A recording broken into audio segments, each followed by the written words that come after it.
What's up, everyone? Sam here once again from 609 Sports Talk. I wanted to welcome you all here to the YouTube channel. Nice little video we're making here real quick. Don't forget, you guys, you can always catch 609 Sports Talk every Monday, 7 p.m. Eastern Time. All the latest NFL news, college football, anything football, we talk about it. So, I want to talk a little bit with you guys today. Julio Jones just came out and announced his retirement. And I thought it'd be a nice little video to talk to you guys and get your opinions on some things. And I really want to make the case for, is Julio Jones a Hall of Famer? Now, of course, I would love to hear from all you guys and your opinions on that. Me personally, with the way some of the Hall of Fame goes, I think Julio Jones is without a doubt is easily a Hall of Famer. Not first ballot maybe, but definitely has earned the right to be a Hall of Famer. And, you know, before we had Jamar Chase and Justin Jefferson and A.J. Brown and Tyreek Hill, Julio Jones was easily one of the best wide receivers of his time. I think, honestly, he was easily one of the top three receivers of his era. Now, before we get to that, I know there's going to be people saying Calvin Johnson.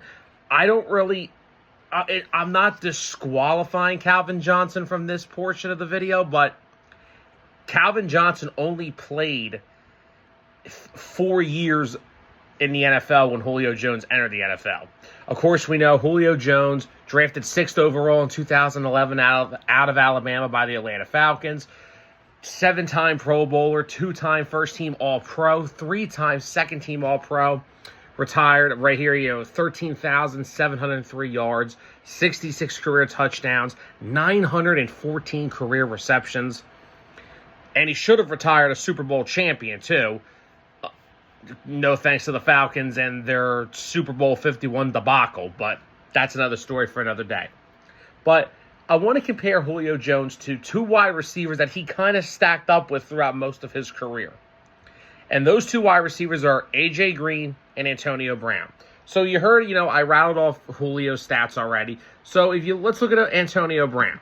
Antonio Brown, 928 career receptions, 12,291 yards, and yes, 83 total touchdowns. So clearly clears Julio in touchdowns, but Julio got him in yards. And AB also had 14 more receptions in his career than Julio Jones.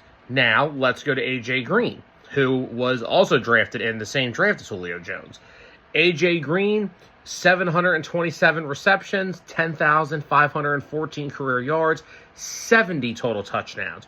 So Julio's got him definitely in receptions, definitely in yards, and AJ beats him by 4 in touchdowns.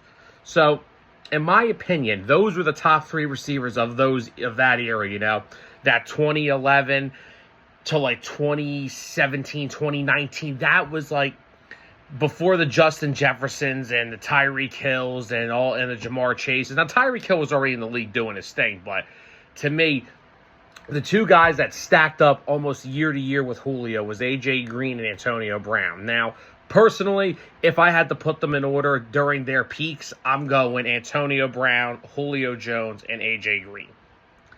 So, now, to make his Hall of Fame case, I just want to throw one quick thing out here. Let's go back to Calvin Johnson. Now, like I said, Calvin only played 4 more years in the league after Julio got drafted.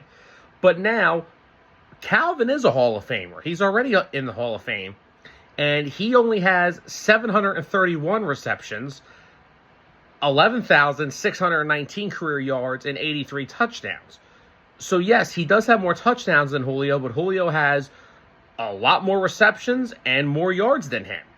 So, in my opinion, Julio Jones is a Hall of Famer. In just my opinion. But what do you guys think? Do you guys think Julio Jones is a Hall of Famer? Time to hear from you guys.